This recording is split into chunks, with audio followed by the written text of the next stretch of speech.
गुरुर्ब्रह्मा गुरुर्विष्णु गुरुर्देवो महेश्वरा गुरु साक्षात् परब्रह्म तस्मै श्री गुरुवे नमः। तस्मै श्री गुरुवे नमः। आप सभी को प्रणाम।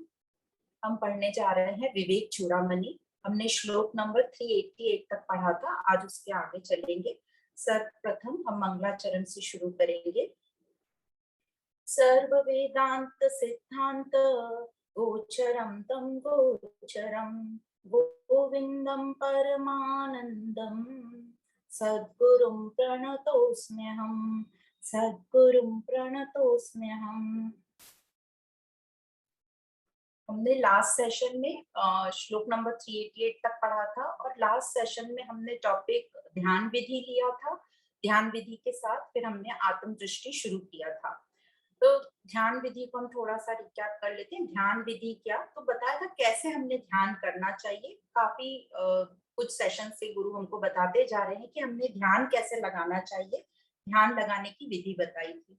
तो ध्यान, क्योंकि हम जो सत की बात कर रहे हैं वो हमें पता है निराकार है, तो निराकार पे ध्यान लगाना मुश्किल है, क्योंकि जो हमारा मन है वो, उसकी आदत है कि वो शेप और फॉर्म, उसको कुछ ना कोई शेप चाहिए, क्योंकि मन जीवित ही हमारे शेप और आकार के ऊपर है। तो जब मन को हम शेप नहीं दिखाएंगे तो वो मन हमारा धीरे धीरे चेंज होता जाएगा, मतलब डिसॉल्व होता जाएगा। तो इस प्रकार हमको अपने मन की आदत चेंज करनी है।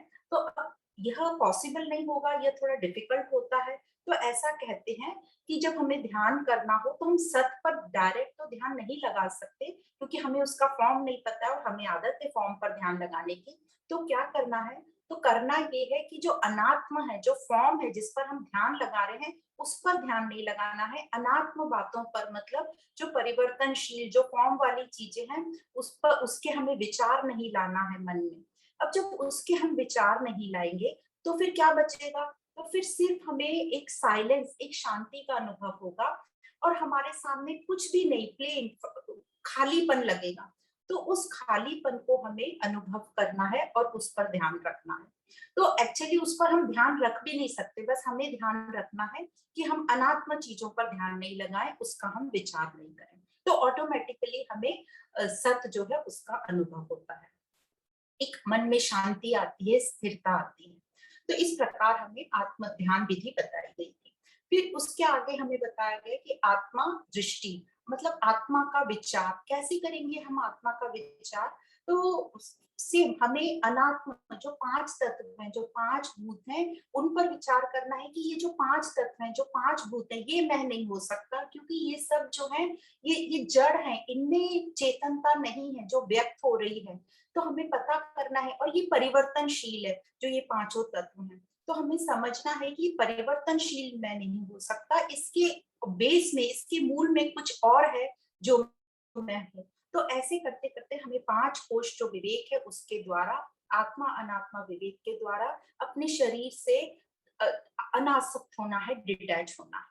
तो इस प्रकार जब हम होते जाएंगे तो फाइनली पहले हम शरीर से डिटैच होंगे, फिर मन पर आएंगे, फिर बुद्धि पर आएंगे, फिर समझेंगे कि मन को कौन चेतनता प्रदान कर रहा है, और फिर फाइनली उस परमात्मा तत्व सत्तत्व पर पहुंचेंगे। जब हम वहां पहुंचते हैं तो यहाँ तक हमें बताया था कि ध्यान की सिर्फ हमें तैयारी करनी है। हमारी तैयारी ठीक रहेगी और लगातार, मतलब लंबे समय तक हम इस ध्यान विधि पे चलते रहेंगे तो ऑटोमेटिक जो सत तत्व है हमें प्राप्त होगा। और उसके बाद इस प्रकार जो साधक की यहाँ पर जो कंडीशन बताई है उसको बोला उदासीन। तो उदासीन का मतलब होता है, जो हम उदास वर्ड यूज करते हैं वह मतलब नहीं है यहाँ। उदासीन का मतलब है वो अति उत्साह में रहेगा। तो जिस प्रकार, क्यों उत्साह में रहेगा, क्योंकि अब तो उसके पास कुछ नहीं है, फिर उत्साह करने को क्या है, ऐसा लोगों के मन में क्वेश्चन आता है। तो इसका आंसर ऐसा रहता है कि जब हम सपने से जागते हैं और हमें पता रहता है कि जो सपना था वो सब झूठा था, तो उसी प्रकार ये जो साधक, जब उसको सत का साक्षात्कार होता है तो उसे अच्छी तरह पता चल जाता है कि ये जो भी मैं कुछ देख रहा हूँ ये सब परिवर्तनशील है, ये झूठा है, और मुझे इससे कोई फर्क नहीं पड़ने वाला। जिस प्रकार सपने से हमारी रियल लाइफ में कोई फर्क नहीं पड़ता, उसी प्रकार उसको पता है कि ये परिवर्तनशील संसार से मुझे कोई फर्क नहीं पड़ता, ये तो एक खेल है, ईश्वर का एक ड्रामा है और मुझे इसमें अच्छी तरह पार्ट लेना है। तो वो अपना सौभाग्य समझता है कि ईश्वर की सृष्टि में मुझे अपना कोई रोल प्ले करने को मिला है, तो वो बहुत अच्छे से उस रोल को प्ले करता है। जब उदासीनता की बात होती है और उत्साह की बात होती है, तो एक चीज हमें अच्छे से समझनी है कि यहाँ श्रद्धा का बहुत बड़ा रोल है। जब हमें इस परमात्मा पे, ईश्वर पर श्रद्धा होगी, तभी हम यहाँ तक पहुंच पाएंगे। तो श्रद्धा के साथ वह उत्साह में रहेगा और अपनी ड्यूटी, अपना रोल पूरा करेगा। वो, उसको अच्छी तरह याद है कि मुझे यहाँ से कुछ लेना देना नहीं है। जब हमें कहीं कुछ लेना देना नहीं होता, तो देखना हम उस चीज को कितना एंजॉय करते हैं। जैसे हम सबने देखा है कि कभी हमको कहीं ऐसे फंक्शन में जाना पड़ जाए जहाँ हमारी ज्यादा जान पहचान नहीं है, पर उस होस्ट जिसने हमें न्योता दिया है उससे हमारी थोड़ी हाय हेलो है और उसने हमें इनवाइट किया है। जब हम उनके फंक्शन में जाते हैं, तो यूजुअली देखना हम आखिरी वाली सीट पर बैठ के उनके घर के सब फंक्शन एंजॉय करते हैं, पर हमें कोई टेंशन नहीं होता कि इससे मिलना है, वो मुझे जज करेगा क्या, ये इससे बात करनी है, इससे व्यवहार निभाना है, कुछ नहीं। हम पूरा फंक्शन एंजॉय करते हैं, ना कोई हमारा जजमेंट होता है, अच्छे से डिनर करते हैं और वापस आ जाते हैं शांति में। पर हम कभी किसी बहुत नोन के यहाँ जब हम जाते हैं, तो बहुत सारी हम बातें करके आते हैं, बहुत जजमेंट करके आते हैं। तो जब हम वापस घर लौटते हैं, तो हमारा सर भारी रहता है, अपने आप को हम भारी महसूस करते हैं। तो इस प्रकार जब वो उदासीनता में रहता है, मतलब ना मुझे कुछ लेना है ना देना है, तो वो एकदम हल्का फुल्का रहता है और उत्साह पूर्वक रहता है। और जब वो उदासीन वाली स्टेज तक पहुंचता है, तो वो अपना साक्षी भी है, वो दृष्टा भी है, ये दोनों साथ साथ रोल बहुत अच्छे से निभाता है, इसलिए वो उत्साह पूर्वक रहता है। और फिर आगे के वहां पे श्लोक में बताया था, ब्रह्मा से लेके स्तंभ तक, मतलब छोटे से छोटे ऑर्गेनिज्म तक, छोटी से छोटी वस्तु तक, सब जग परमात्मा है। और यह परमात्मा अखंड है। जैसे हम अपने शरीर के अलग अलग पार्ट्स को अपना ही शरीर मानते हैं, उनको अलग अलग नहीं मानते, उसी प्रकार ये पूरी सृष्टि अखंड है, परमात्मा तत्व जो है अखंड है। और अखंडता का मतलब ये है कि वहां पर कोई भेद नहीं रह जाता कि मैं जानने वाला, उसको जानने वाला, ये ज्ञान, ये सब एक स्वरूप हो जाता है, त्रिपुटी यहाँ पर डिसॉल्व हो जाती है। तो अब हम आगे बढ़ते हैं। जो आत्मदृष्टि है ये कंटिन्यू है, श्लोक नंबर 389। स्वयं ब्रह्मा स्वयं विष्णु स्वयं इंद्र स्वयं शिवः स्वयं विश्वमिदं सर्वं स्वस्मादन्यं किंचन। तो यहाँ पर हम देखेंगे जो हमारी प्रार्थना है, गुरुर ब्रह्मा गुरुर विष्णु, उसको बोल दिया स्वयं ब्रह्मा स्वयं विष्णु। तो गुरु की जगह स्वयं लगा दिया, स्वयं मतलब मैं स्वयं। अब यहाँ पर जब हम प्रार्थना करते हैं गुरु ब्रह्मा, तो गुरु कौन है, परमात्मा की हम बात कर रहे हैं। तो परमात्मा ब्रह्मा है, परमात्मा विष्णु है। पर अब यहाँ बता दिया स्वयं ब्रह्मा, शंकराचार्य जी हमको बोल रहे हैं हम स्वयं ही ब्रह्मा है। तो स्वयं मतलब स्वयं हो गया परमात्मा, जो परमात्मा से गुरु को संबोधित किया था, तो ये स्वयं परमात्मा हमको बोल रहे हैं। और ब्रह्मा मतलब जो उत्पत्ति करने वाला है, जो क्रिएटर है, उसको हम ब्रह्मा बोलते हैं। तो हम इस श्लोक को समझेंगे कि कैसे मैं स्वयं ब्रह्मा हूँ, कैसे मैं स्वयं विष्णु हूँ। तो स्वयं ब्रह्मा, तो बोल रहे मैं स्वयं अपना जो है उत्पत्ति करने वाला हूँ, अपना क्रिएटर मैं खुद हूँ। तो कैसे यदि हम समझें, तो अपना क्रिएटर हम अपने ही विचारों से अपने खुद का संसार बनाते हैं। और हमारे जब विचार आध्यात्मिक पथ पे जाते हैं, या कोई परिस्थिति कुछ ऐसी पैदा हो जाती है कि हमको कहीं ना कहीं से वो अध्यात्म ज्ञान मिलता है, तो हमारे में एक जिज्ञासा जागृत हो जाती है। हम एक मुमुक्ष तत्व, मुमुक्षु बन जाते हैं हम, मतलब हमें ये अध्यात्म कि मैं कौन हूँ, भगवान कौन है, वो जानने की इच्छा होती है। तो ये कोई भी जो परिस्थिति या कोई भी व्यक्ति जिसके कारण से मेरे में ये जिज्ञासा पैदा हुई, जिससे कि मैं एक साधक बन गया, मेरे अंदर का जो साधक है वो जन्म ले लिया उसने, तो वह कैसे होता है, वह एक विशेष गुरु कृपा से ही हमें प्राप्त होता है। उसके बिना हमें ज्ञान मिल ही नहीं सकता। तो इसलिए हम यहाँ पर ये बोलेंगे कि हम सब पर विशेष गुरु की कृपा, भगवान की कृपा, या जिसको भी आप गुरु मानते हो उसकी कृपा है, इसीलिए हमें ये ज्ञान सुनने को मिला है। तो इस प्रकार हुए हम स्वयं ब्रह्मा। फिर आता है स्वयं विष्णु। विष्णु मतलब जो स्थिति को मेंटेन रखता है, मेंटेनेंस डिपार्टमेंट। तो हम ये विष्णु कैसे हुए? तो जो भी हमारी जो ये जो हमारी साधक की स्थिति बन गई है, इस स्थिति को जो बनाए रखने वाला कौन बनाया रखता है? तो हमारे जीवन में आज तक जो भी हमारे जीवन में कोई गुरु, महात्मा, योगी या कोई भी परिवार के लोग, हमारे माता पिता, सगे संबंधी, हमारे मित्र, अड़ोसी पड़ोसी, हमारे टीचर्स जो नर्सरी क्लास से जो अभी तक हमारे टीचर्स रहे हों, ये सभी जिनके कारण कहीं ना कहीं किसी के कारण जो हमारा जो व्यक्तित्व है, जो हमारा साधक का गुण है, वो मेंटेन्ड रहा, हम उसको बनाए रखे अपने व्यक्तित्व को। ये यहाँ पे ये कोई भी हो सकता है, इससे हमारी आध्यात्मिक स्थिति बनी रही। तो जैसी हमारी व्यक्तित्व होगा, जैसी हमारी आध्यात्मिक स्थिति होगी, उसी प्रकार से हमें आगे लोग मिलते जाएंगे और हमारी ये साधक की स्थिति मेंटेन रहेगी। तो ये हुआ स्वयं विष्णु। फिर आता है नेक्स्ट स्वयं इंद्र। अब इंद्र भगवान किसको कहते हैं? जो सभी देवी देवताओं का लीडर है, उसको इंद्र कहते हैं। तो हमारी जो इंद्रियां और इंद्र को मिक्स नहीं करेंगे, इंद्र भगवान की बात हो रही है जो सभी देवी देवताओं का लीडर है। पर हमारे जो शरीर में जो इंद्रियां होती हैं वो बहुत इधर उधर भटकती हैं, और इन सभी इंद्रियों का जो कंट्रोल करने वाला कौन है? मन है, इन सबको कंट्रोल करने वाला। तो मन को जो है इंद्र की उपाधि दी है। तो स्वयं इंद्र कौन है? मेरा मन। अब यह जो मन है, ये हमेशा जो है डरा हुआ रहता है। जब उसको ज्ञान नहीं होता है, वो डरा हुआ रहता है, क्योंकि वो इंद्रियों का गुलाम रहता है, उसमें अद्वैत भाव रहता है। पर ये जो मन है, ये भी परमात्मा की अभिव्यक्ति है हमारे में। पर ये जब मन जो है ज्ञान से कंट्रोल में हम कर लेते हैं, उसको ज्ञान से उसको हम शुद्ध कर लेते हैं, तो हमारा ये मन शांत और स्थिर होता है। तो इस प्रकार ये मन जो है सब इंद्रियों को कंट्रोल करता है, और मन को कहा है स्वयं इंद्र। फिर आता है स्वयं विश्वमिदं सर्वम। जब हमको ये समझ जाता है कि यह जो संसार है, ये जो पूरा संसार है, यह सिर्फ मेरा ही विस्तार है, सब जगह मैं ही हूँ, मैं नहीं तो संसार रही। तो जो भी कुछ हम इन आंखों से देखते हैं और हमारा मन जहां जहां जाता है, वो मेरे संसार में इंक्लूड हो जाता है। तो इस प्रकार हमको समझता है कि ये जो भी कुछ है, ये सब मेरे मन जहां जहां जा रहा है वो मेरा संसार बन गया। मतलब मैं ही विश्वमिदम, हमारा मन जो है सब जगह घूम के आता है, और इस प्रकार मैं ही विश्वमिदम हूँ, सर्वम हूँ, सब संसार को जानने वाला। फिर आता है स्वयं शिव। शिव मतलब जो भी हमारे में शक्ति है, जो दिखाई नहीं देती, जो अव्यक्त शक्ति है हमारे में, वो शक्ति वह भी आत्मा की है, मतलब परमात्मा ही है वो, उससे भिन्न और कुछ भी नहीं है। तो ये जो हमारे में शक्ति है वो शिव है। तो स्वयं शिव हुआ। फिर आता है स्वस्मा दन्यन किंचन। तो मेरे से भिन्न, स्वयं से भिन्न और कुछ भी नहीं है। पर हमें लगता है, हमें सब लगता है कि सब अलग अलग है।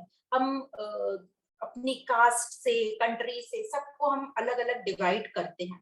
अब ये सब जो कास्ट है, धर्म है, धर्म से मतलब जो ब्राह्मण, वैश्य, क्षत्रिय बनाए गए हैं, और हिंदू, मुस्लिम, सिख, ईसाई जो भी कास्ट बनाई गई है, ये सब इस हिसाब से बनाई गई थी कि एक सिस्टमैटिक हमारा रहन सहन हो, जो जिसकी प्रकृति जैसी होती है वो उस कास्ट में जन्म लेता है या उस हिसाब से चलता है। पर यहाँ पर क्या हुआ, हम कास्ट के नाम पर लड़ने झगड़ने लगे। तो जब हमारी लड़ाई झगड़े हो गए कास्ट के नाम से, इसका मतलब ये जो बेसिक हमारा था कि मैं ही सब कुछ हूँ, ये नष्ट हो रहा है। तो यहाँ पर अब ये फिर जो कास्ट बनाई गई थी सिस्टमेटिक रहने के लिए, ये प्लान यहाँ पे गड़बड़ा रहा है। इसलिए हम यहाँ पर बोलते हैं कि कास्ट वगैरह हमें कुछ नहीं मानना, ये कास्ट वगैरह है, ये सिर्फ एक कौन कैसे कर्म में है अच्छा है। जैसे ब्राह्मण का क्या कर्म है, क्षत्रिय का कर्म है, जिसकी जैसी आर्ट है वो उस धर्म को बोलेंगे। आज एक ही घर में चारों कास्ट के लोग मिल जाएंगे, कोई बोलने में अच्छा है, कोई काम करने में अच्छा है, कोई मेंटेनेंस में अच्छा है। तो उस हिसाब से ये कास्ट आजकल हम बात करते हैं, और पहले से भी ये कर्म के हिसाब से कास्ट थी, जन्म के हिसाब से नहीं। तो जो लास्ट लाइन बोलिए कि मेरे से भिन्न और कुछ नहीं है, इसलिए अपने को जानो, अपने पर ध्यान दो। तो हमें क्या है, हम अपने को छोड़कर बाकी सबका नॉलेज लेते हैं। अब यदि हमें दुनिया भर का नॉलेज है सब जगह का, पर हमें अपने बारे में कुछ नहीं पता, या मैं कौन हूँ, तो इसका फिर क्या मतलब रह जाता है? इससे हमारी आत्म उन्नति नहीं होगी। तो दुनिया भर का नॉलेज है, अच्छी बात है, पर साथ में हमें अपना भी नॉलेज रखना चाहिए कि मैं कौन हूँ, भगवान क्या है, ये संसार क्या है और ये आध्यात्मिक अभ्यास क्या है। तभी हमारी आध्यात्मिक उन्नति होगी। अब आगे के श्लोक में बताती है कि कैसे ये मुमकिन है कि मैं ही ब्रह्मा हूँ, मैं ही विष्णु हूँ, मैं ही शिव हूँ। तो ये आगे के श्लोक में एक्सप्लेन किया है। श्लोक नंबर 390। अंतः स्वयं चापि बाहि स्वयं च, स्वयं पुरस्तात् स्वयमेव पश्चात्, स्वयं वाच्यां स्वयं अप्युदिच्याम्, तथोपरिष्टात् स्वयं अप्यधस्तात्। मतलब बोल रहे हैं मैं ही अंदर हूँ, मैं ही बाहर हूँ, मैं ही ऊपर हूँ, मैं ही नीचे हूँ, मैं ही आगे हूँ, मैं ही पीछे हूँ। तो इस भाव को हम समझेंगे कि क्या बताना चाह रहे हैं। तो यदि हम अपना अनुभव देखें कि जो भी कोई वस्तु हम देखते हैं, तो हमारा मन उसमें जाता है और मन के द्वारा हमें ज्ञान होता है। तो ज्ञान हमें कहाँ हुआ? हमें लगता है ज्ञान हमारे अंदर हुआ। तब हमें ये लगता है कि मैं अंदर हूँ और वस्तुएं बाहर हैं। तो हमारा ये अंदर बाहर का कॉन्सेप्ट पक्का हो जाता है। पर अब हमें ये समझना है कि मुझे जिस भी वस्तु का अनुभव हुआ, वो कैसे हुआ? वहां मेरा मन गया, तब मुझे उसका अनुभव हुआ। इसका मतलब मन बाहर भी है और मन अंदर भी है। तो यहाँ से ये समझा कि मन बाहर भी है और मन अंदर भी है। और हम अभी तक समझ रहे थे बस मन अंदर है और मेरे अंदर है और मन मेरे अंदर रहता है। पर अभी हमको ये समझता है कि ये मन जो है शरीर से बहुत बड़ा है और मन के अंदर हम रहते हैं। फिर नेक्स्ट एग्जांपल से समझा है, जैसे हमारे प्राण शक्ति वायु जो हवा होती है, वायु जो होती है उस वो हम श्वास अंदर लेते हैं। तो जैसे ये वायु अंदर प्रवेश करती है तो वो कहलाती है प्राण। तो बाहर भी वही वायु है, अंदर भी वही वही वायु है। तो वायु बाहर भी है, वायु अंदर भी है। और बिना वायु के ये शरीर जो है चल नहीं सकता। तो शरीर जो है वह चलाने के लिए प्राण चाहिए। तो शरीर से अब बड़ा हो गया प्राण। तो प्राण शरीर को मेंटेन कर रहे हैं। तो अब प्राणों में हम रह रहे हैं, हम वायु में शरीर रह रहा है। शरीर और प्राण दोनों को कौन चला रहा है? दोनों मन के कंट्रोल में चल रहे हैं। तो मन दोनों से बड़ा हुआ, शरीर और प्राण से। मन के अंदर हम सब बसते हैं। अब ये शरीर, प्राण और मन, जो मन क्या है? मन जो है हमने समझा कि वो चिदाभास, जो हमने समझा था। ये जो मन चलता है वो चेतनता के से चलता है। चैतन्य का प्रतिबिंब उसमें होता है और मन चलता है। तो मन क्या है? मन है ये जो परमात्मा की अभिव्यक्ति। तो परमात्मा सबका मूल कारण हुआ और इससे हमें समझता है कि परमात्मा मेन है और ये सब बाकी उसकी अभिव्यक्ति है। जिस प्रकार सारे जो आभूषण है, जो भी हमारी ज्वेलरी बनती है, वो सब स्वर्ण से ही बनती है, सोने से ही बनती है और सोने में ही समा जाती है। उसी प्रकार हम देखेंगे जो भी लहरें उठती हैं जल में, वो जल में ही उठती हैं और जल में ही समा जाती हैं। तो इस प्रकार पूरी सृष्टि में हर जगह जो है मैं हूँ, मतलब परमात्मा ही परमात्मा है। कभी वो व्यक्त होता है, कभी वो अव्यक्त होता है, पर पूरी सृष्टि में ये परमात्मा लबालब भरा हुआ है। बिल्कुल जैसे सोना सॉलिड होता है, वैसे ये पूरी सृष्टि परमात्मा से सॉलिड है। कहीं भी कोई जगह बाकी नहीं है जहाँ परमात्मा तत्व नहीं है। तो इस परमात्मा तत्व मतलब मैं तत्व के अलावा, जो हम शुद्ध मैं बोल रहे हैं, उसके अलावा और कुछ भी नहीं है। तो सॉलिड जो सोना होता है उसमें अलग अलग वैरायटी उत्पन्न हो सकती है आभूषण की। उसी प्रकार ये परमात्मा की सृष्टि में जो भी हम वैरायटी इतनी देखते हैं, सब उस पर सुपर इम्पोजिशन है। अब सब और सिर्फ परमात्मा ही परमात्मा है। जब हम अपने आप को लिमिटेड मानते हैं, जब हम बॉडी में रहते हैं, पर जब अभी हमने समझा कि हम बॉडी से भी बड़े प्राण और उससे भी बड़े मन हैं, और मन को हम क्या बोलते हैं? आकाश की तरह है। तो जब हम बॉडी ही अपने आप को समझते हैं तो हम अपने आप को सीमित समझते हैं, लिमिटेड समझते हैं। पर जब हम अपने आप को आकाश समझते हैं तो हम लिमिटलेस हो जाते हैं, अनलिमिटेड हो जाते हैं, विशाल हो जाते हैं। और हमें समझ में आता है कि ये मेरा ही पूरा एक्सटेंशन है, जो भी कुछ मुझे दिखाई दे रहा है। और यही है ब्रह्म अभ्यास। सब कुछ मुझ में ही है। तो अब ये मुझे समझ में आया कि मैं ये छोटा सा जो शरीर का फॉर्म दिख रहा है 5 फुट 2 इंच का, वो नहीं हूं, मैं ये पूरी सृष्टि हूँ और ये पूरी सृष्टि मेरा ही एक्सटेंशन है। अब यहाँ हमें प्रैक्टिस कैसे करना पड़ेगा, क्योंकि सुनने से हम सुन रहे हैं, पर इसको हमें प्रैक्टिस में लाना पड़ेगा, इसको हमें फील करना पड़ेगा। तो जो हम सुन रहे हैं ज्ञान, उसके बाद हम उसका चिंतन मनन करें और याद रखें जहां जहां हम याद रख सकते हैं, अलर्ट रहें, सुजाग रहें कि मैं कौन हूँ, ये संसार क्या है, ये भगवान कौन है।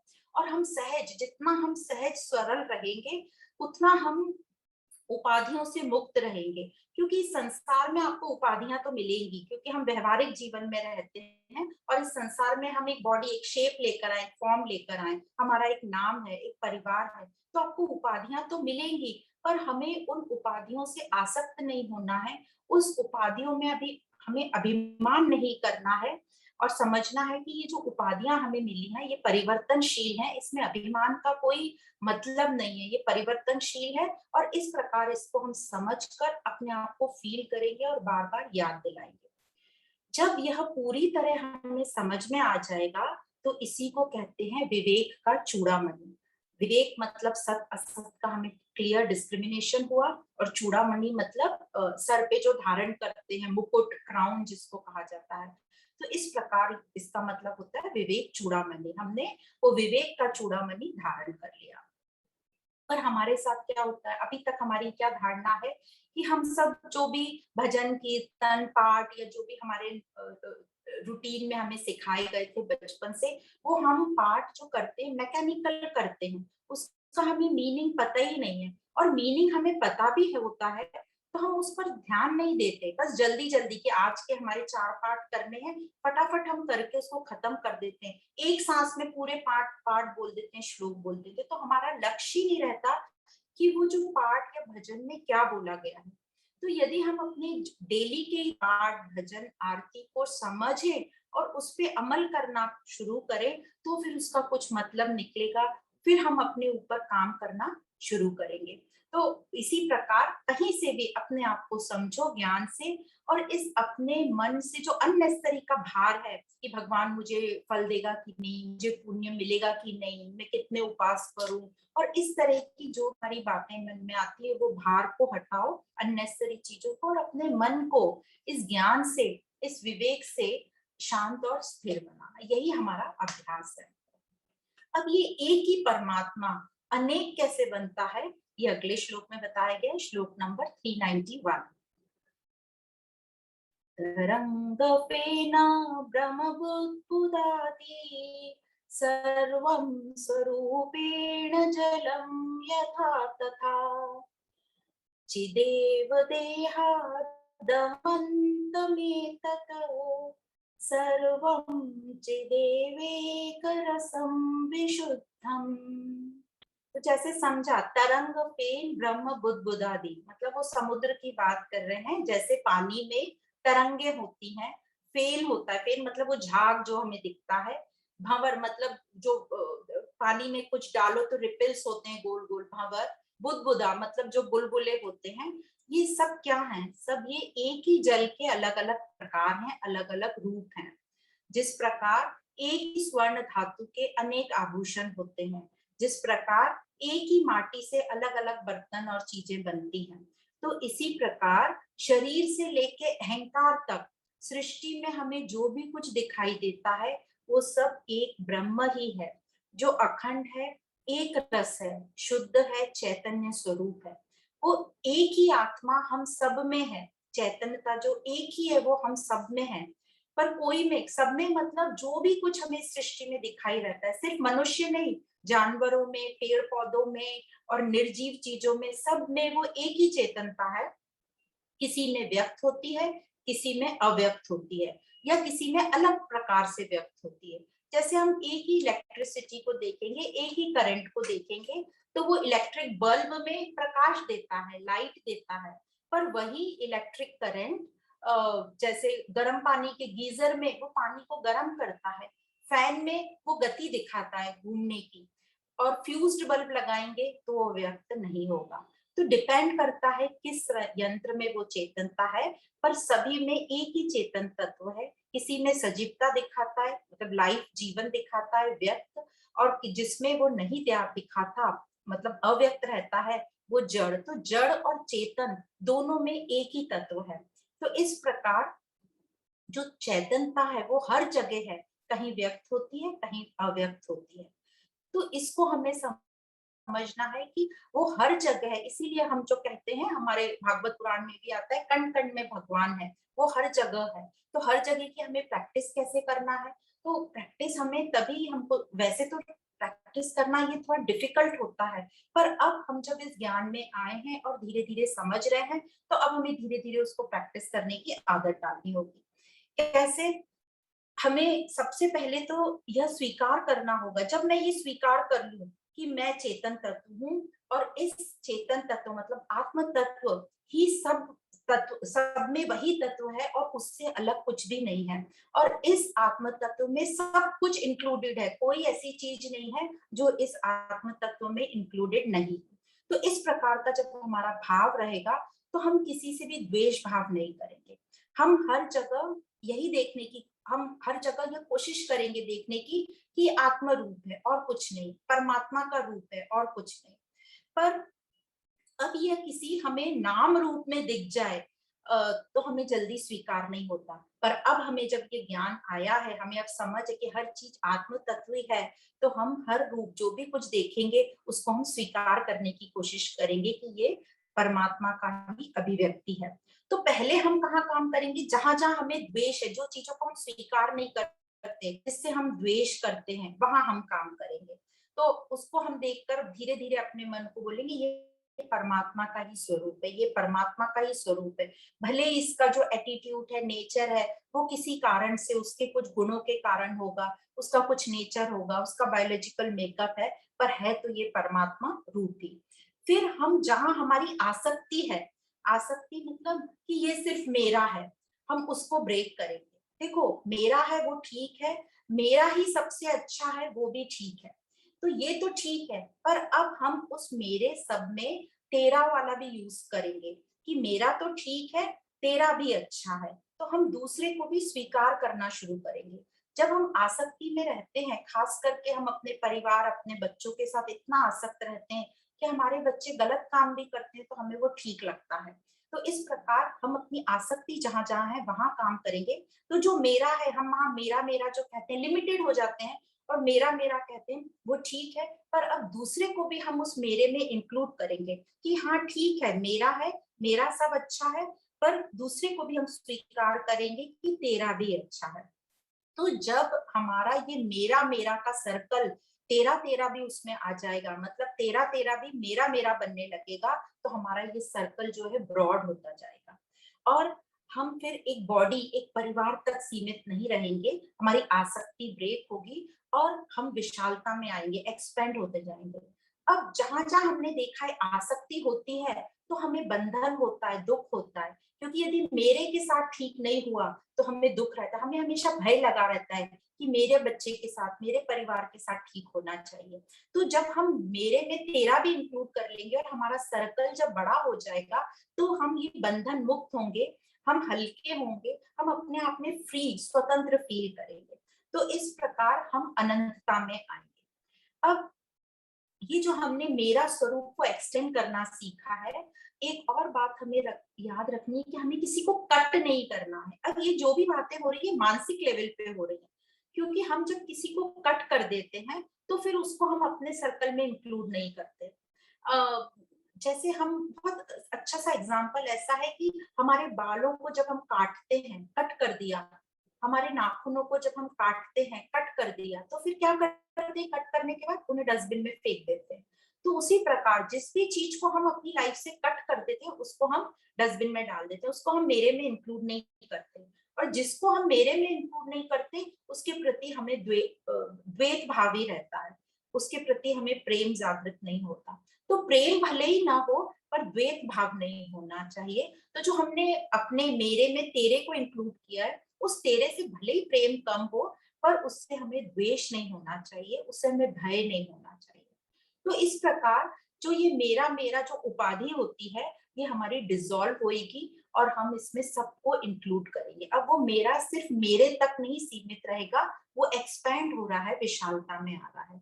जिस प्रकार एक जो बर्फ होता है वो पानी में जब गल जाता है, जब तक वो बर्फ रहता है तो उसको कितनी ताकत लगानी पड़ती है वो 0 डिग्री को मेंटेन करने की। पर जब वो पानी में घुल जाता है तो उसकी उपाधि पूरी खत्म हो जाती है, डिसॉल्व हो जाती है। अब उसको कुछ मेहनत नहीं करनी पड़ रही वो जल में रहने की, तो वो सहज और सरल हुआ।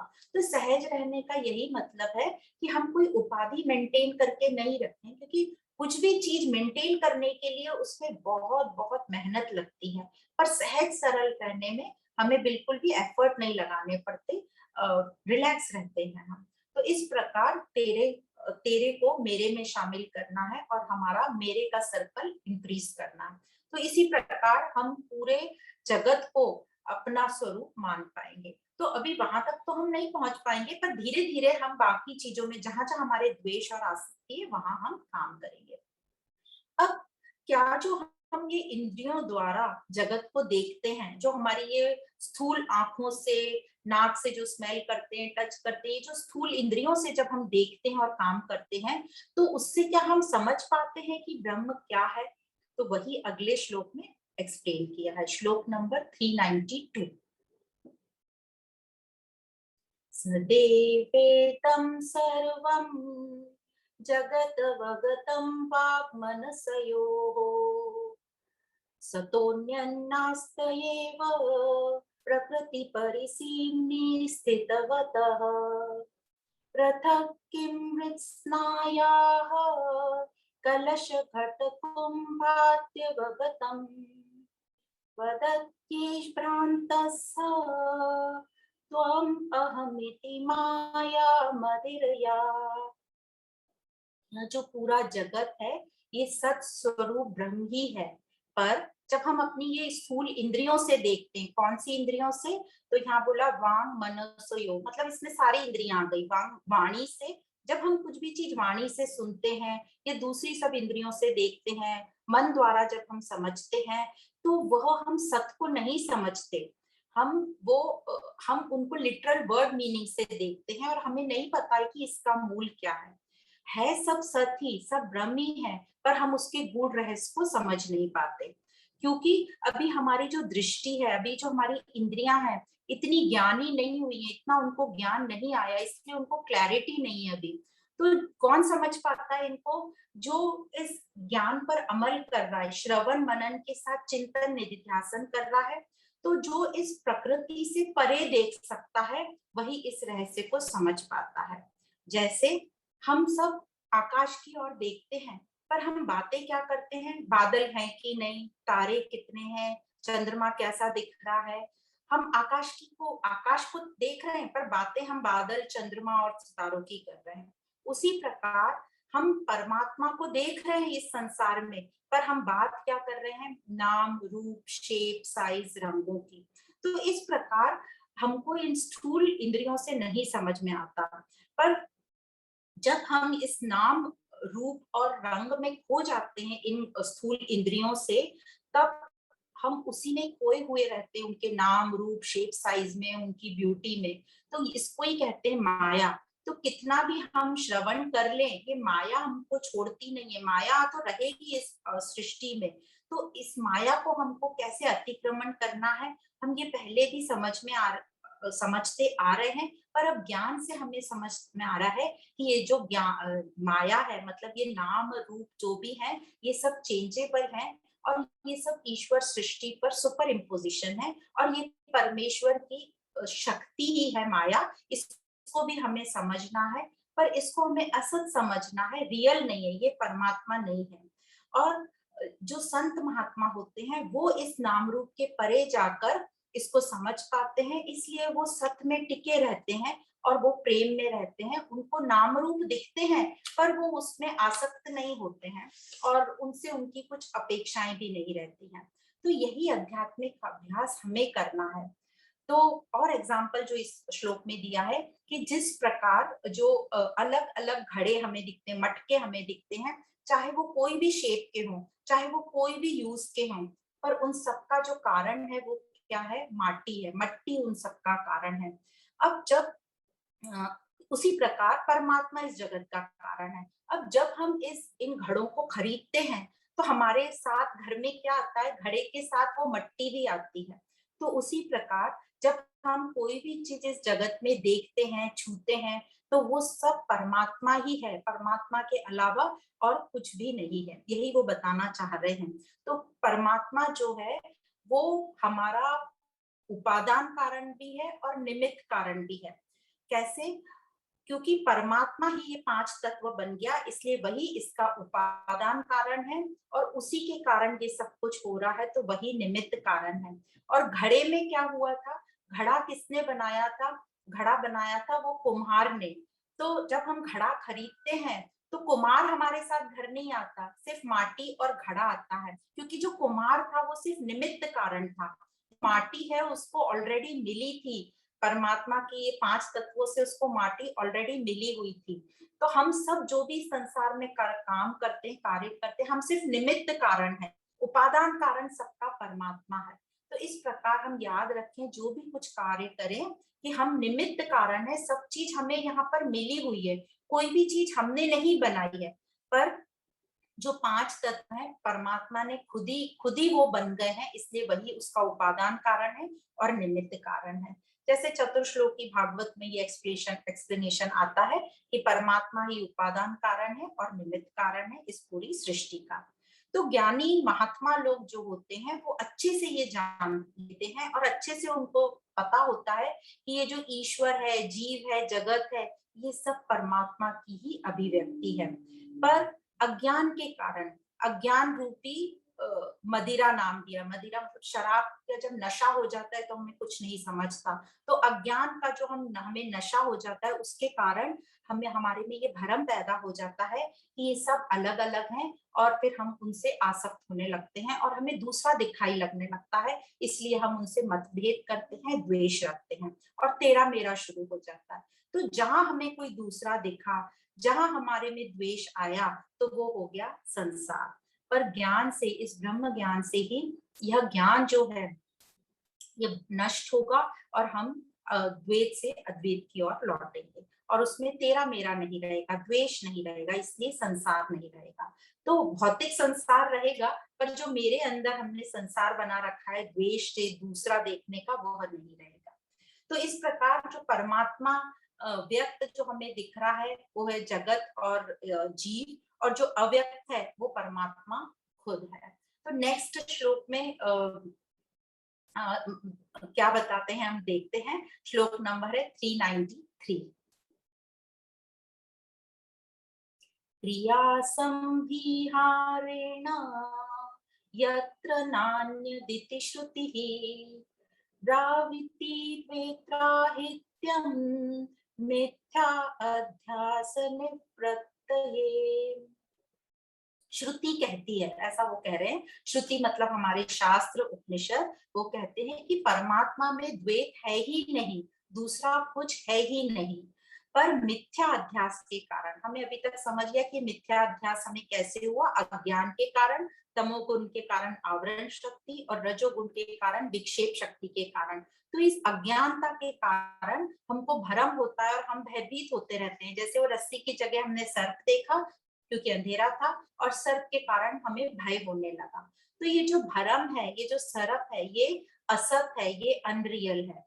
तो शास्त्र बार बार ये बता रहे हैं कि सत्य क्या है, अद्वैत क्या है। अद्वैत एक ही है, परमात्मा एक ही है, दूसरा कुछ हो ही नहीं सकता। तो यहाँ जब हमें अद्वैत समझ आ जाता है तो वहां त्रिपुटी जो बताई गई है वो भी नहीं रहती। मतलब जानने वाला, जानने योग्य और जो ज्ञान है वो सभी एक ज्ञान स्वरूप एक्सपीरियंस, अनुभव ही रह जाता है। तो कोई यह नहीं बोलने वाला रहता कि मैं जान गया, मुझे पता है। तो यह कब होता है? यह जब होता है जब ध्यान विधि में हम अपने शरीर मन बुद्धि से परे जाते हैं, तो डिटैच होते हैं अपने शरीर से, हम अपने शरीर से आसक्त नहीं रहते, उससे परे जाते हैं, डिटैच होते हैं। मन हमारा एकदम शांत निर्विकल्प होता है, जहां हमारा अहंकार भी समाप्त होता है। तो इस प्रकार ये साधक का उद्देश्य रहता है कि हम यहाँ तक पहुंचे, हमारा अहंकार समाप्त हो, तभी वो सत को प्राप्त होता है। तो ये अध्यास की बात इसमें बताई कि परमात्मा एक ही है और जो भी कुछ हमें दिखाई दे रहा है ये अज्ञान जनित विक्षेप शक्ति जो हमारे में आ गई उसके कारण हमें दिख रहा है। तो परमात्मा एक ही है, ब्रह्म अव्यक्त, और वही व्यक्त होता है जब वो नाम रूप ले लेता है तो जगत कहलाता है, और ये जो 5 कोशों में जब वो रहता है तो वो जीव कहलाता है। तो मूल एक ही है, ब्रह्म अव्यक्त, और जगत और जीव उसकी अभिव्यक्ति है। तो जब भी हम कुछ बनने लगते हैं, कुछ स्पेशल बनने की कोशिश करते हैं, उपाधियों में रहने की कोशिश करते हैं, तो हमारे में द्वेत आ जाता है। द्वेत मतलब दूसरा, मैं ज्यादा अच्छा हूँ, मैं विशेष हूँ, और ये संसार शुरू हो जाता है कि मुझे मान मिलना चाहिए, मुझे सम्मान मिलना चाहिए। और जहां आप सहज हो गए तो वो संसार खत्म होता है और आप अद्वैत मतलब शुद्धता में आए, अद्वैत जहां कोई संसार नहीं है, तेरा मेरा नहीं है वहां पर। तो फिर से यहाँ पर एग्जाम्पल से हम समझ सकते हैं, जल में बर्फ या जल जब भाप बन जाता है, तो जब बर्फ बनेगा जल तो 0 डिग्री टेम्परेचर उसको मेंटेन करना पड़ेगा, तो वो कितना मुश्किल काम है। और जब वो भाप बनेगा तो उसको 100 डिग्री टेम्परेचर मेंटेन करना पड़ेगा। पर जब वो जल रहेगा तो उसको कोई टेम्परेचर मेंटेन करने की जरूरत नहीं, न्यूट्रल टेम्परेचर पे रहेगा। तो उसी प्रकार कहा जाता है कि उपाधियों से रहित रहो। तो यहाँ हमें अच्छे से समझना है, हमें उपाधियां मिलेंगी पर उस उपाधियों में हमें अहंकार नहीं हो, हम उससे आसक्त नहीं हो। तो इस प्रकार ये जो ब्रह्म बताया कि वो ब्रह्म मैं ही हूँ, अब यह जो बताया ब्रह्म मैं ही हूँ, मैं ही सब जगह हूँ, तो यह ब्रह्म कैसा होगा, आगे के श्लोक में ये बताया गया है कि ये ब्रह्म कैसा होगा। श्लोक नंबर 394। आकाशवन् निर्मल निर्विकल्पम् निःसीम निस्पन्दन निर्विकारम् अन्तर्बहिः शून्यमनन्यम् अद्वयम् स्वयं परम ब्रह्म किमस्ति बोध्यम्। यह ब्रह्म आकाश की भांति है जो कि निर्मल है मतलब शुद्ध है, निर्विकारी है जिसमें कोई विकार नहीं है, निस्पंदन है मतलब कोई हलचल नहीं है, कोई एक्टिविटी नहीं है, वह चेंज नहीं होता, उसमें त्रिपुटी भी नहीं रहती, निस्पंदन। निसीम है मतलब सीमा रहित है, विशाल है, अनंत है, अंदर बाहर का इसमें कोई कॉन्सेप्ट नहीं है, अंदर बाहर शून्य, कोई कॉन्सेप्ट नहीं है। अंदर बाहर का जो कॉन्सेप्ट है ये हमारे शरीर के कारण हम पैदा कर लेते हैं कि मेरे अंदर और मेरे बाहर, तो अंदर बाहर का कॉन्सेप्ट नहीं होगा, मतलब अद्वैत है, एक ही है जो मैं स्वयं हूँ। अब जब मैं ही हूँ, मैं ही सब कुछ हूँ, तो और कुछ है क्या जानने के लिए, ऐसा यहाँ पर इस श्लोक में कहा गया है, स्वयं परम ब्रह्म किमस्ति बोध्यम, और कुछ है क्या जानने के लिए कि, पर हमको लगता है कि हम जानने वाले हैं और भी कुछ जानने का है। तो यहाँ पे गुरु कह रहे हैं, बता दिया है कि तुम ही ब्रह्म हो, तुम ही स्वयं परमात्मा हो, तो अब जानने के लिए और क्या हो सकता है।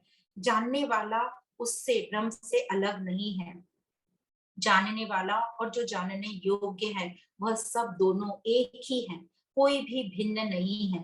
तो अब यह नहीं रह जाएगा कि मैं जानने वाला, मुझे पता है, इस प्रकार त्रिपुटी यहाँ समाप्त होती है। तो और कुछ बताने को अब रह ही नहीं गया है। पर ये सब जो हमारी मिथ्या है, मिथ्या के कारण हमारी ये धारणा है कि हम सब अलग अलग हैं, क्योंकि अभी हमारा अज्ञान है, अभी हमारा अंधकार दूर नहीं हुआ है। तो शंकराचार्य जी बार बार यही बता रहे हैं कि हमारा ध्यान कहाँ होना चाहिए, हमारा ध्यान होना चाहिए, अब श्रवण मनन हुआ तो उसके साथ साथ अब निधिध्यासन पर जोर दिया जा रहा है कि श्रवण मनन हम सब कर ही रहे हैं और हम सब कर ही लेते हैं, पर निध्यासन की विधि पर जोर दे रहे हैं। बार बार आकाश का एग्जाम्पल रिपीट किया जा रहा है कि ये ब्रह्म मेरा स्वरूप है आकाश की भांति, ताकि हमारे मन में कहीं ना कहीं ये क्लिक हो जाए बार बार सुनने पढ़ने से, और ये अनुभव हो जाए कि मैं आकाश की भांति विशाल हूँ, मैं ब्रह्म स्वरूप हूँ। कौन ब्रह्म? जो निर्विकारी है, जो अनंत है, जो निर्विकर्म है, मतलब जिसमें कोई एक्टिविटी नहीं है, जो निर्विकल्प है, जिसमें दूसरे किसी की संभावना ही नहीं है, जो अंदर बाहर, जो हमें शरीर में लगता है ये अंदर बाहर शरीर के संदर्भ में है, तो उसमें कोई अंदर बाहर का कॉन्सेप्ट नहीं है। तो फिर क्वेश्चन आता है, ये आकाश में तो दिशाएं हैं, पूरब पश्चिम उत्तर दक्षिण, ये सब क्या है? तो ये आकाश में नहीं है, ये आकाश पर अध्यारोपित है हमारी सहूलियत के लिए। तो जहां हम खड़े होते हैं वहां से हम डायरेक्शन देखना शुरू करते हैं। तो ये हमारी कन्वीनियंस के लिए, सहूलियत के लिए, शरीर के संदर्भ में हम देखते हैं। तो इस प्रकार बताया गया है कि जो सत है इन सब से परे है, इन सब उपाधियों से परे है। और जब समाधि में साधक प्रवेश करता है तो उसका मन एकदम निर्विकल्प होता है, स्थिर होता है, शांत होता है।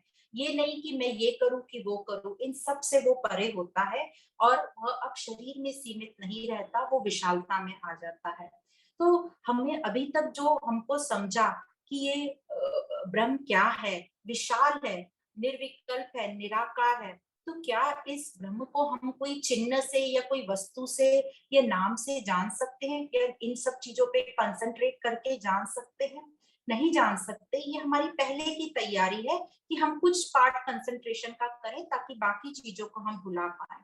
क्योंकि ये जो ब्रह्म है ये कोई वस्तु विषय नहीं है, पर हमने आज तक उसे विषय समझा, एक वस्तु समझा। जिस प्रकार हम एक वस्तु को या शॉपिंग करने जाते हैं सामान की, उसी प्रकार हमको लगा कि ये भगवान भी बाहर हमें मिल जाएगा, या हम जो संबंधियों को बुलाते हैं तो वैसे हम भगवान को बुलाएंगे तो वो आ जाएगा। तो ये सब हमें धारणाएं अब हमें समझ में आ रही है कि जो हमारी गलत मान्यताएं थी वो अब हमें धीरे धीरे समझ आ रही है, अब हम उनको करेक्ट कर सकते हैं। पर जो हमने अभी तक किया वो भी हमारा वेस्ट नहीं आया। जो भी कुछ अभी तक हमने सेवा पूजा पाठ नियम धर्म किए, उसके कारण हमारा डिसिप्लिन बना और आज हम यहाँ तक पहुंचे। पर अब हमें आगे जाना है इनसे।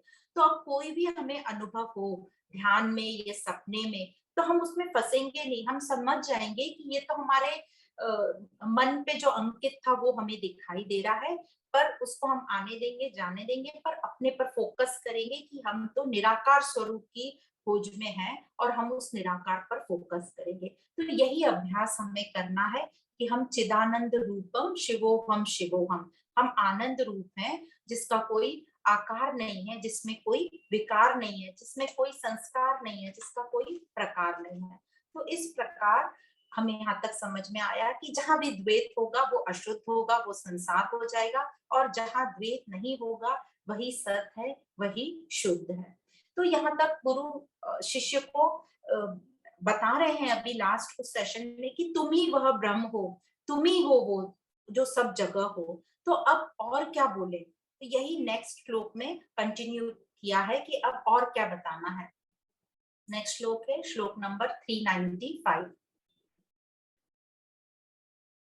वक्तव्यं किमु विद्यतेऽत्र बहुधा, ब्रह्मैव जीवः स्वयं, ब्रह्मैतज्जगदाततं नु सकलं, ब्रह्मादित्यं श्रुतिः, ब्रह्मैवाहमिति प्रबुद्धमतयः सन्त्यक्तबाह्या स्फुटम्, ब्रह्मीभूय वसन्ति सनतत् चिदानंद आत्मानैतद्ध्रुवम्।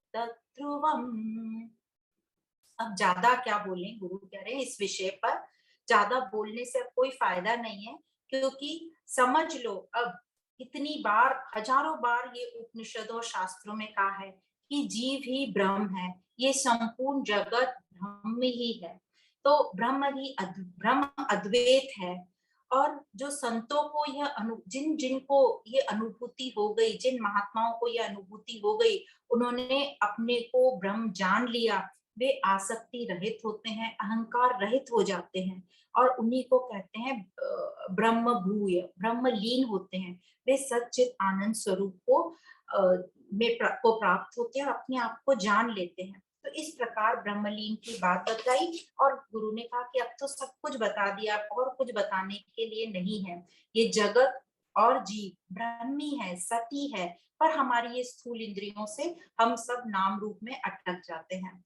और जैसे हम अज्ञानता में जब रहते हैं तो हम शरीर मन बुद्धि अहंकार इसी के द्वारा इन सबको देखते हैं, तो उपाधियों में फंसकर और उन सबको हम सत जानने लगते हैं, बल्कि वो असत है, मतलब चेंजेबल है। तो अब सत को हम कैसे देखेंगे? ज्ञान से। जब हमारा ज्ञान से ये हमारी इंद्रियां, जो स्थूल इंद्रियां हैं, ये ज्ञान ये जब मन के कंट्रोल में होंगी और मन हमारा एकदम शुद्ध होगा, निर्विकार होगा, तब हम धीरे धीरे समझ पाएंगे कि ये सब चेंजेबल है, पर इन सब का मूल सिर्फ परमात्मा है, सत है।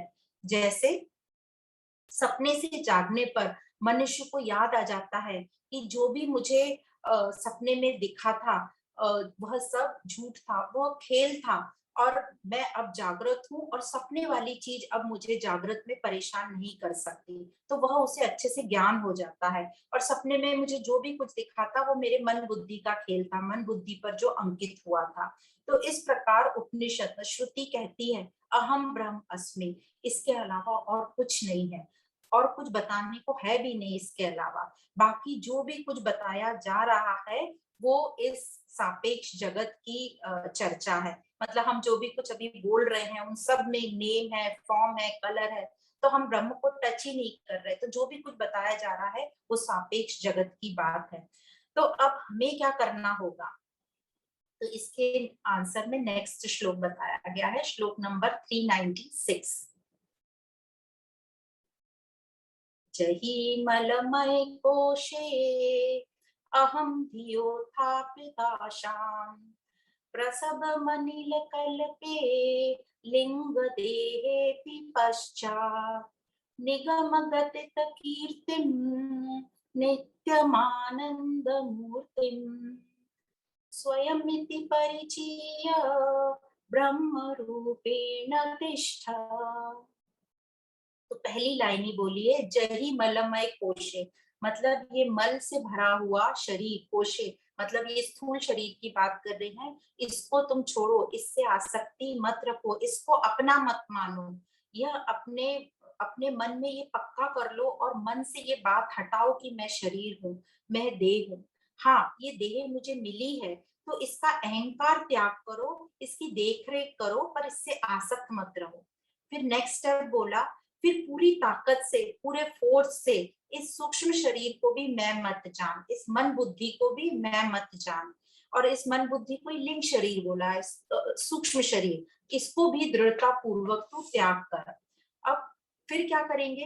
तो फिर कहा है जो शास्त्रों में कहा गया है, शास्त्रों में जिसकी कीर्ति कही है, उस सत स्वरूप को तू जान, उसके तू ध्यान में रह, जो नित्यानंद है, जो नित्य आनंद में रहता है, उस स्वरूप में तू स्थित हो जा। फिर शरीर का क्या करेंगे? फिर शरीर का क्या होगा? तो शरीर का हम ध्यान रखेंगे, उसको फिट रखेंगे, उसको एकदम स्वच्छ रखेंगे, और फिर अपने उस पे आसक्त नहीं होंगे, मतलब पूरा जीवन सिर्फ शरीर को संवारने में नहीं लगाएंगे, और उसके पश्चात अपनी ध्यान विधि में लगेंगे। और शरीर अपनी प्रारब्ध के हिसाब से, मतलब पहले के जो भी कर्म आज उसके सामने आ रहे हैं फल रूप में, उसके हिसाब से, प्रारब्ध डेस्टिनी के हिसाब से उस शरीर को चलने दो। तो इसकी प्रैक्टिस कैसे करेंगे, कैसे ये होगा? तो ये होगा नित्य अभ्यास से ही। हमें इस ज्ञान से समझ लेना है, मतलब अपने विवेक को जागृत करना है कि रियल क्या है। तो रियल क्या है हम जब समझ जाएंगे तो हम इसकी प्रैक्टिस, इसको अपने में अपना लेंगे और धीरे धीरे अपनी प्रैक्टिस बढ़ाते रहेंगे। अब ये मनुष्य जो है कब तक ऐसा ही दुखी रहेगा, परेशान रहेगा, अपने आप को बंधन में फील करेगा? तो इसका एक्सप्लेनेशन ही आगे के श्लोक में दिया गया है, श्लोक नंबर 397। शवाकारं यावद् भजति मनुजस्तावद् शुचिः परेभ्यः स्यात् क्लेशो जनन मरण व्याधि निलयः यदात्मानं शुद्धं कलयति शिवाकारं चलं शिवाकारं शिवाकारमचलम् तदा तेभ्यो मुक्तो भवति तदाह श्रुतिरपि। श्रुति कहती है, शास्त्र कहते हैं, जब तक हम इस देह से आसक्त रहेंगे तब तक अशुद्ध रहेंगे। तो हमको क्वेश्चन आया था मन में कि मनुष्य दुखी कब तक रहेगा? तो मनुष्य दुखी तब तक रहेगा जब तक वो देह से आसक्त रहेगा। जब तक वो देह में रहेगा वो अशुद्ध रहेगा। चाहे आप कितना भी स्नान कर लो, कितना भी इत्र लगा लो, कितना भी चंदन का लेप लगा लो, पर इसका ये मतलब नहीं कि हमें स्नान नहीं करना और इत्र नहीं लगाना। वो सब लगाएंगे, वो ये बताने की कोशिश कर रहे हैं कि आप कितना भी अपने आप को बाहर से डेकोरेट कर लो, पर जब तक आप शरीर की आसक्ति नहीं छोड़ोगे आप दुखी ही रहोगे। किससे दुखी रहोगे? तो दूसरा ये क्वेश्चन आता है, तो कब तक दुखी रहेंगे और किससे दुखी रहेंगे? तो कब तक दुखी रहेंगे का हमें आंसर मिला कि जब तक हम शरीर से आसक्त रहेंगे, मतलब अपने आप को शरीर ही मानेंगे, उसमें अहंकार में ही रहेंगे, उसकी उपाधियों में ही सम्मान उसमें रहेंगे। और दूसरा है कि हम किससे दुखी रहेंगे? तो है पहला, अपने आप से हम दुखी रहेंगे, और दूसरा है हम दूसरों से दुखी रहेंगे। कैसे? तो अपने आप से हम दुखी कैसे रहते हैं? अपने आप से हम दुखी रहते हैं अपने शरीर से ही। अपने शरीर में जो जन्म मरण व्याधि मतलब बीमारियां आ रही हैं, बुढ़ापा आ रहा है, इन सब के कष्टों से हम अपने आप में दुखी रहते हैं। और शरीर से आसक्त हम रहेंगे तो हमारा और जन्म मरण होता रहेगा और हम शरीर लेते रहेंगे। दूसरा, हम इसी शरीर से एक तो दुखी रहते हैं, और दूसरा अपनी स्वयं की इच्छाओं से दुखी रहते हैं। अपनी इच्छाओं वासनाओं को पूरी करना चाहते हैं, उसको पूरी नहीं होती तो हम उसमें दुखी रहते हैं। और दूसरी बात जो हम दुखी रहते हैं, दूसरों से दुखी रहते हैं। दूसरों से हम कैसे दुखी रहते हैं? दूसरों से हमारे बहुत एक्सपेक्टेशन रहती हैं, अपेक्षाएं रहती हैं, दूसरों से भी इच्छाएं रहती हैं हमारी। तो इस प्रकार हम अपने से भी दुखी रहते हैं, दूसरों से भी दुखी रहते हैं।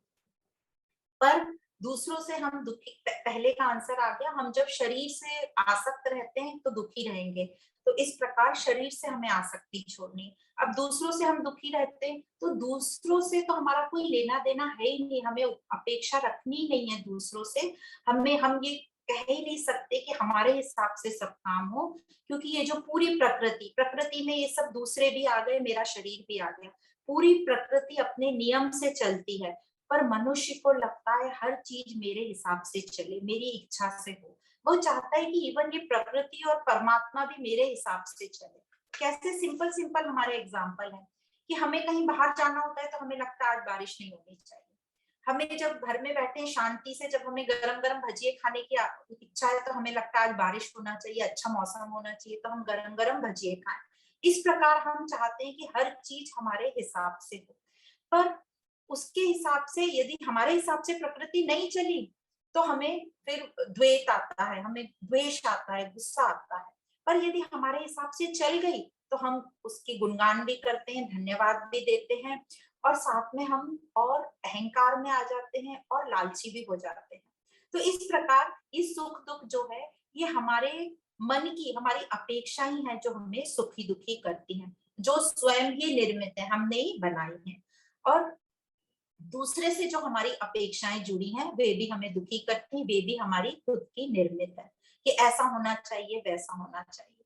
तो यह जो सुख दुख हैं सब हमारे स्वयं के हैं, ईश्वर के या प्रकृति के नहीं है। और ये जो सब सुख दुख हैं ये सब हमारे मन में, हमारे मन में हमें लगते हैं। ये बहुत स्पेसिफिक ले लो तो हमारा जो अहंकार है हमारे में, उसको फील होता है, बाकी और किसी को ये फील नहीं होता। आत्मा को तो कुछ फील होता ही नहीं है। जैसे कि बिजली चली जाए, इलेक्ट्रिसिटी चली जाए, तो किसको दुख होगा? हमको दुख होगा, क्योंकि हमारी अपेक्षा है कि बिजली 24 घंटा रहनी चाहिए। पर उस इलेक्ट्रिसिटी को दुख होगा क्या? उसको कोई दुख नहीं होगा। उसी प्रकार भूकंप आता है, बाढ़ आती है, तो उस भूकंप को दुख होता है, बाढ़ को दुख होता है? नहीं, वो तो प्रकृति है, वैसे ही चलेगी। तो इसी प्रकार यहाँ पर जो है जो हमें दुख लगता है, आत्मा को कुछ नहीं होता। दुख जो लगता है वो हमारे अहंकार को लगता है। तो क्यों आत्मा को नहीं लगता? क्योंकि आत्मा तो निर्लिप्त है, उसको कुछ नहीं होता। और ये जो जन्म मरण दुख ये सब जो है हमारे मन, ब्रॉड उसमें बोले तो हमारे शरीर और मन के धर्म है। इसलिए इन सब से हमें अनासक्त होना, आसक्ति रहित होना है, और अपने स्वरूप आत्मा में स्थित होना है, उस पर ही फोकस करना है। तो ही हमें मुक्ति तक हम पहुंच पाएंगे, मतलब दुखों से निवृत्त हो पाएंगे। अब यह सब पॉसिबल है आत्मज्ञान से ही, इसके अलावा यह पॉसिबल नहीं है। तो यहाँ तक जो हमने समझा कि ज्ञान से ही हम अनासक्त हो सकते हैं, तो हमें अब इस प्रकार इस ज्ञान को अपनी लाइफ में अप्लाई करना है और अपने को पहचान लेना है। अपेक्षा रहित होना, एक्सपेक्टेशन नहीं चाहिए हमें दूसरों से, क्योंकि वही हमें सुख दुख का हमारा कारण है। और हमने ये भी देखा है कि जैसे ये प्रकृति को पूरा हम अपने हिसाब से चलाना चाहते हैं, तो अब हमें ये भी समझना है कि प्रकृति को भी हम अपने हिसाब से ना चलाएं, वो अपने हिसाब से चलेगी तो बेस्ट चलेगी। और इन सब से फिर सबसे हमें मेन काम करना है देह आसक्ति। देह आसक्ति ही सबका कारण है। देह आसक्ति से ही हमें अभिमान होता है। जैसे ही मन में चेतनता आती है, मन बॉडी का शेप ले लेता है और अंतःकरण जो है, और फिर लगता है कि मैं ही सब कुछ हूँ। तो यही देह अभिमान है, देह भास है, देह आसक्ति है। तो इसको हम निवृत्त करेंगे श्रवण मनन चिंतन और निधिध्यासन से।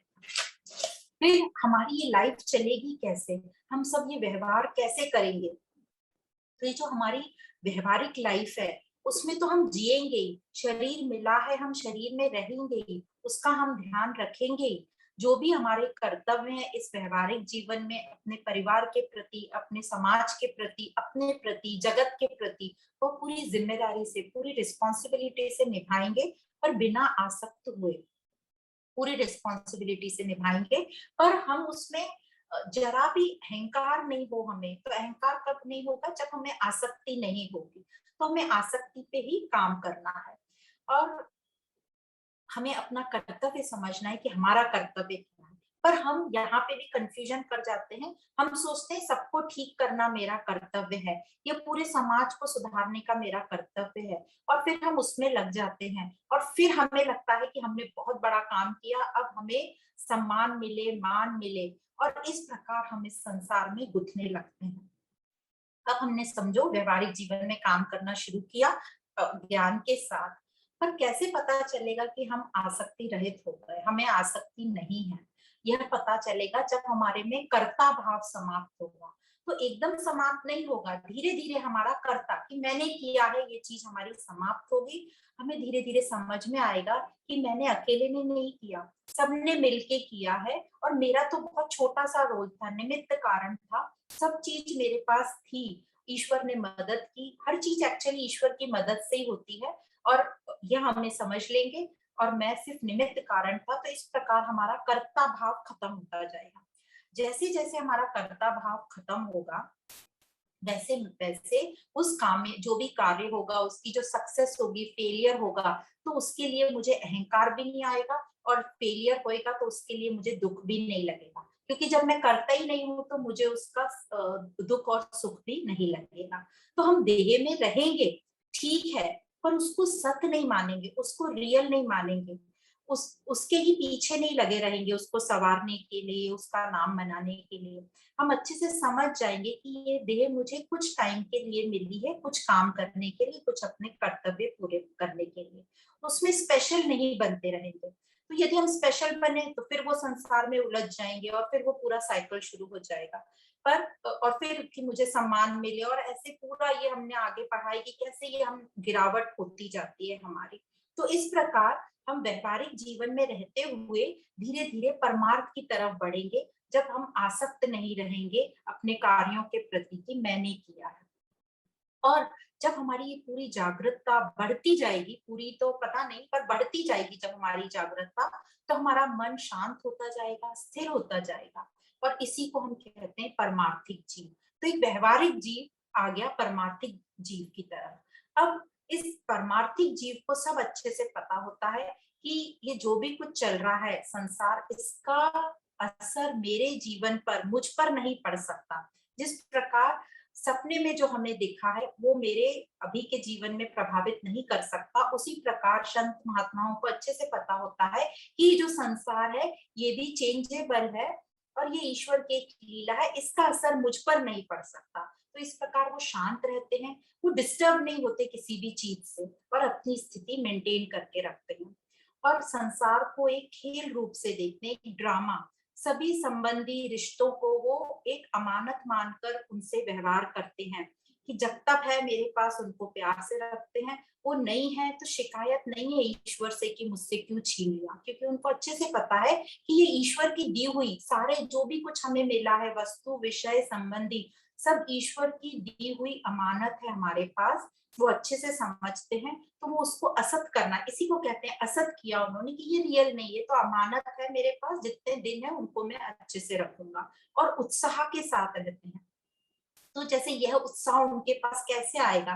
तो जब सब वो असत समझेंगे, कई लोगों को यही क्वेश्चन, असत समझ लिया तो उत्साह कैसे आएगा? तो एक बहुत अच्छा एग्जाम्पल है, जैसे हम सब बच्चों के साथ खेलते हैं, तो हमें पता रहता है कि ये तो गेम है, ये तो सब झूठा मूठा है, फिर भी हम उसको कितना इंजॉय करते हैं।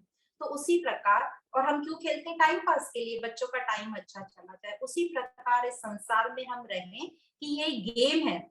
कोई भी गेम को जब हम खेलते देखते तो हमें पता रहता है कुछ देर में ये खत्म होने वाला है, पर इस टाइम को हम अच्छे से एंजॉय कर लें। तो उसी प्रकार जो संत महात्मा होते हैं, उदासीन जो रहते हैं, साथ में उत्साहित, उदासीन मतलब उत्साहित रहते हैं, हर काम में, हर चीज में इन्वॉल्वमेंट रहता है उनका, इनडिफरेंट एटीट्यूड रहता है कि कुछ लेना देना नहीं है मुझे, पर इस टाइम को मैं बहुत अच्छे से व्यतीत करूं। वो अच्छे से समझते हैं कि ये जो संसार है, ये परमात्मा की लीला सृष्टि है, तो इसमें मुझे अपना जो भी मुझे रोल मिला है, मैं उसे बहुत अच्छी तरीके से निभाऊं। ये मेरा सौभाग्य है कि इस सृष्टि में मुझे कुछ रोल मिला है। श्रद्धा के साथ वो अपना रोल निभाते हैं। तो श्रद्धा होना बहुत जरूरी है परमात्मा में, तब हम उत्साह से इस संसार में अपना रोल निभा पाएंगे। पर कई लोगों को लगता है कि कुछ प्राप्ति नहीं होगा वहां से, तो फिर करने का क्या मतलब है? तो जैसे एक एग्जाम्पल जो शुरुआत में समझाया था कि कई जगह से हमें कुछ प्राप्त नहीं होता, जैसे बच्चों के साथ हम खेलते हैं तो हमें कुछ प्राप्त नहीं होता, ना सम्मान मिलता है ना मान, बल्कि हम जानबूझ के हार भी जाते हैं अपने बच्चों से, उनको जिताने के लिए, उनकी खुशी के लिए। तो उसी प्रकार, या कहीं हम ऐसे अननोन थर्ड जगह जाते हैं तो हम कितना रिलैक्स रहते हैं, हमें ना कुछ लेना है ना देना है, बस इंजॉय करके आना है। उसी प्रकार संत महात्मा ये जो जागृत हो जाते हैं, उनको अच्छी तरह पता होता है कि हमें कुछ लेना देना नहीं है, पर जितने भी दिन इस शरीर में, हम शरीर का हमें साथ मिला है, उतने दिन अच्छे से अपने कर्तव्य को निभाना है। तो व्यवहारिक जीव और परमार्थिक जीव दो हमको समझा।